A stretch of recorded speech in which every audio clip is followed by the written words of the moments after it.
வணக்கம், நான் இசன் மாரூஃப். இன்றைக்கு நம்ம பார்க்க இருக்கிறது 45 நிமிடங்களில் பைத்தான்ங்கிற முன்னாடிய தலைப்பை 2வது பகுதி தான் நம்ம பார்க்க போகிறோம். இதில் இன்றைக்கி நம்ம பார்க்க போகிறது ஸ்ட்ரிங். ஏற்கனவே நம்ம டேட்டா டைப்பை பற்றி பார்த்தோம், சின்டாக்ஸ் பற்றி பார்த்தோம். இப்போ ஸ்ட்ரிங்கை பற்றி பார்க்குறோம். இதில் காமனான ஸ்ட்ரிங் மெத்தட்ஸ் இதில் போட்டிருக்கோம். அப்பர் இருக்குது, lower, capitalise, starts with, end with, strip, find, split, join, இந்த மாதிரியான மல்டிபிள் ஃபங்க்ஷனாலிட்டிஸ் இருக்குது. இப்போ இந்த ஸ்ட்ரிங்கை வந்து நம்ம எப்படி யூஸ் பண்ண போகிறோன்றதான் நம்ம பார்க்க போகிறோம். இந்த ஃபங்க்ஷனாலிட்டிஸ் எதுவும் பெருசாக பார்க்க போகிறதில்ல. அதை நீங்கள் தனிப்பட்ட முறையில் உங்களுடைய ப்ரோக்ராமில் பயன்படுத்தி பார்த்துக்கலாம். ஸோ இங்கே ப்ரிண்ட்டில் நார்மலி ஸ்ட்ரிங் எல்லாமே வந்து யூனிகோட தான் ஸ்டோர் ஆகும். பட் ஸ்பெசிஃபிக்காக நீங்கள் ஸ்ட்ரிங்குக்கு முன்னாடி ஒரு பி போட்டோன்னு சொன்னாக்கா அது பைனரியாகவும் ஸ்டோர் ஆகும். நம்ம ப்ரிண்ட்டில் %s இடத்துல அந்த வேல்யூஸ் வந்து ரீப்ளேஸ் ஆகும். இப்போ நம்ம ப்ராக்கெட்குள்ளே போடுறது, இப்போ நம்ம டுப்பிள் வேல்யூஸ் நம்ம போடுறோம். So first value goes to அந்த ஃபஸ்ட்டு %sக்கு ஃபஸ்ட்டு வேல்யூவும், செகண்ட் %sக்கு செகண்ட் வேல்யூ போகும். இப்போ நம்ம நியூ லைன் போடும்போது நம்ம ஸ்லாஷ் போட்டு அது கண்டினியூஷன்றதை ஷோ பண்ணுறதா போட்டிருக்கோம்.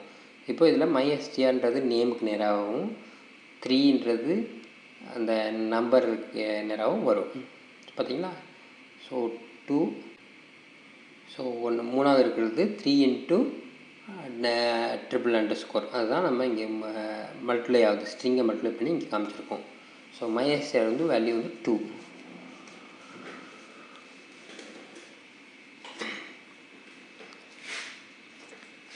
இப்போ நம்ம என்ன பண்ணுறோன்னா, ஸ்ட்ரிங் வந்து மல்டிலைன் ஸ்ட்ரிங்கை பொறுத்த வரைக்கும் ட்ரிபிள் கோட்டு போட்டு போட்டுக்கலாம். சிங்கிள் லைன் ஸ்ட்ரிங் போட்டு நார்மலி டபுள் கோட்டை மட்டும் போட்டுக்கிறது.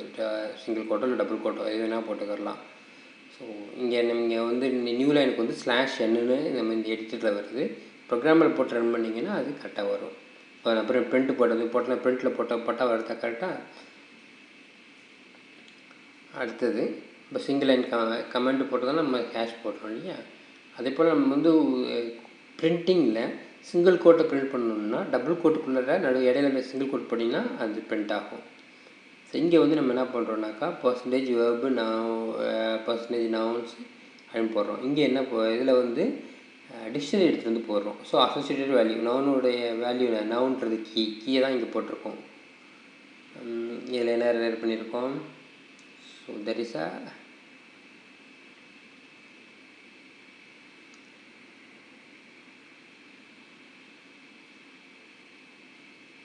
அந்த க்ளோஸ் ப்ராக்கெட் எல்லாம் மிஸ்டேக் இருக்குது. ஓகேவா.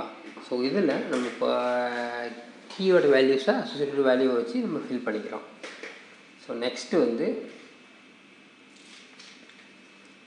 ஒரு நேமுக்கு ஒரு வேறுனு ஒரு நேம் வேல்யூ அசைன் பண்ணுறோம். இப்போது இதில் இது ஒரு மெத்தட் ஆஃப் பிரிண்டிங் ஃபார்மேட்.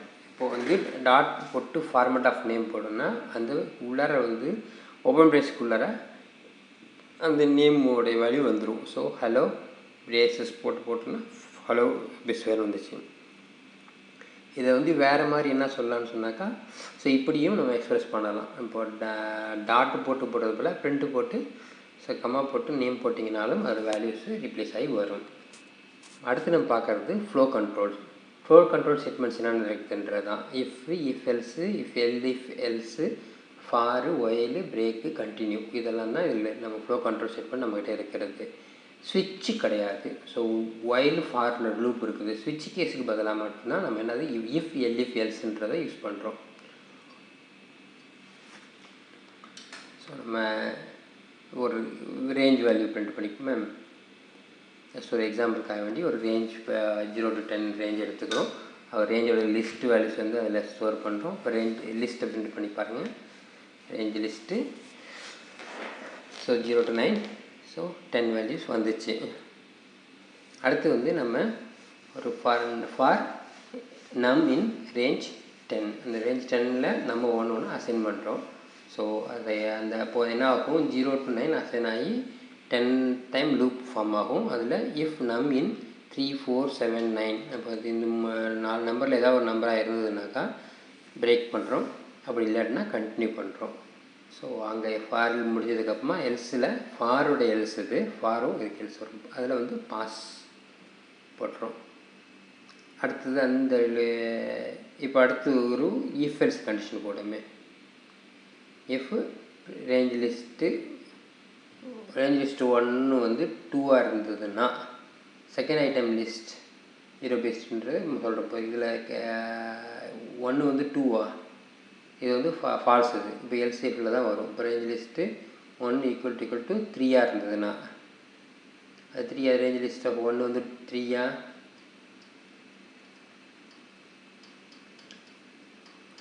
அதுவும் 3 அப்படின்றத பிரிண்ட் பண்ணுறோம். அடுத்து எல்ஸு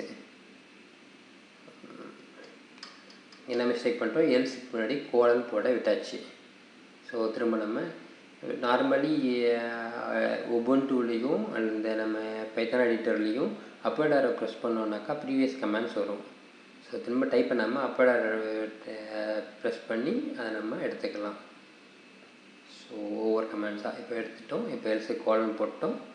பிரிண்ட் டோன்ட் நோ அப்படின்றது ஆக்சுவலாக என்ன இருக்குது, ஃபஸ்ட் 0 1ன்றது செகண்ட் வேல்யூ வந்து அதில் 1ஆக தான் இருக்குது, 0 1ன்றது. ஸோ அதனால் இது 2ஆகவும் இல்லை 3ஆகவும் இல்லைங்கனால பிரிண்ட் டோன்ட் நோ தான் பிரிண்ட் ஆகுது.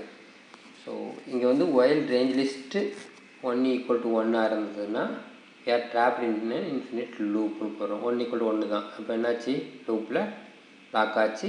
நம்ம கண்ட்ரோல் செட் போட்டு குவிட் பண்ணிக்கிட்டோம். அடுத்து நம்ம பார்க்குறது பைத்தானுடைய ஃபங்க்ஷன்ஸில் 4 டைப் ஆஃப் ஃபங்க்ஷன்ஸ் இருக்குது. User define function, built-in function, lambda function and recursion function அப்படின்றது. ஸோ பில்டின் ஃபங்க்ஷன் தான் நம்ம பிரிண்ட்லாம் வந்து கூட பில்டின் ஃபங்க்ஷன்ஸ் தான். பிரிண்ட் லென்னு அதெல்லாம் பில்டின் ஃபங்க்ஷன்ஸு. அந்த ஸ்டேட்மெண்ட் இல்லாமல் ஒரு ஃபங்க்ஷனை தான் டிஃபைன் பண்ணியிருப்பாங்க.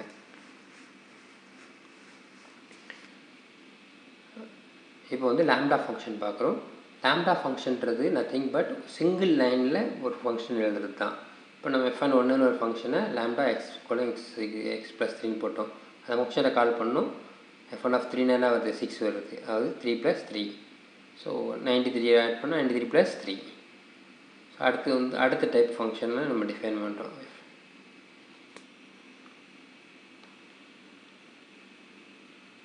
ஸோ Fn2 ஃபங்க்ஷன் 2 நம்ம டிஃபைன் பண்ணுறோம். இது என்னத்தை டிசைன் பண்ணுறோம், எல்எஸ் லிஸ்ட்டு 1 இன்டிஜர் 1 வந்து வேல்யூ அசைன் பண்ணிடுறோம். அடுத்து ஸ்ட்ரிங்குக்கு ஒரு வேல்யூ அசைன் பண்ணுறோம். ஸோ என்ன ஆகும், வேல்யூ அசைன் பண்ணிட்டோன்னா இதோட வேல்யூ அங்கேருந்து ஃபங்க்ஷன் கால் பண்ணும்போது பாஸ் ஆகலைன்னா இந்த டிஃபால்ட் வேல்யூ எடுத்துகிட்டு இந்த ஃபங்க்ஷன் ஒர்க் ஆகும். ஸோ Fn2ல் என்ன பண்ணுறோம், list1 dot append just new 1 அப்படின்ட்டு ஒரு ஸ்ட்ரிங் வேல்யூவை அந்த வரக்கூடிய பாஸ் ஆகிற அந்த லிஸ்ட்டுக்கு உள்ளார அப்பெண்ட் பண்ணுறோம். அப்புறம் இன்டிஜர் 1 வந்து 11ன்னு மாற்றுறோம்.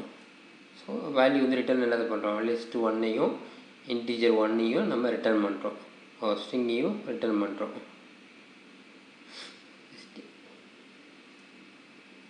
என்னாச்சு எரரு,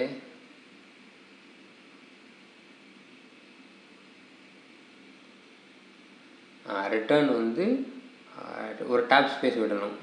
ஸோ டெஃபோடைய உள்ளே தானே சப்கால் தானே இப்போ போட்டோன்னு இப்போ கரெக்டாக வந்துச்சா. இப்போ Fn2 நம்ம கால் பண்ணோமா, ஃபஸ்ட் லிஸ்ட் 1 டிஃபைன் பண்ணிட்டோம். லிஸ்ட் 1ல் என்னென்ன வேல்யூஸ் கொடுக்குறோம், 1 2 3 4 5 கொடுத்தாச்சு. அடுத்து லிஸ்ட் 1 இன்டிஜர் 1 வந்து 22ன்னு வச்சுக்கிறோம். நம்ம இப்போ வந்து இதை ஃபங்க்ஷன் 2 அதை கால் பண்ணி அதை பிரிண்ட்டும் பண்ணுறோம் நம்ம. ஸோ இதில் வந்து இந்த இன்டிஜர் லிஸ்ட் வேல்யூ பாஸ் பண்ணுறோம். க்ளோஸ் ப்ராக்கெட் ஒன்று பண்ணணும். டச்சா வந்துச்சு. என்னாச்சு, ஃபஸ்ட் டைம் பண்ணும்போது ஜஸ்ட் நியூ ஒன்று டைம் ஆச்சு. செகண்ட் டைம் பண்ணும்போது திரும்ப இன்னொரு டைம் ஆட் ஆச்சு. ஸோ நம்ம வந்து ஒவ்வொரு டைமும் ஒன்று போடும்போது இட் கீப் ஆன் அப்பெண்டிங். அதே போல் ஒவ்வொரு டைமும் திரும்ப கால் பண்ணும்போது அதோடைய வேல்யூஸ் இந்த 11ன்றது திரும்பவும் கால் ஆகுது. So that's all. இன்றைக்கி நம்ம இந்த செஷன் பார்த்துட்டோம். நாளைக்கு கிளாஸஸ்ஸு அது பாக்கி உள்ள ஃபைல்ஸு அதெல்லாம் பற்றி நம்ம அடுத்த செஷன்ஸ் நம்ம பார்ப்போம். நன்றி நண்பர்களே. உங்களுடைய கருத்துக்களை பதிவு பண்ணுங்கள். உங்களுக்கு பிடிச்சிருந்தால் லைக் பண்ணுங்கள், ஷேர் பண்ணுங்கள், கட்டாயமாக சப்ஸ்கிரைப் பண்ணுங்கள். நன்றி.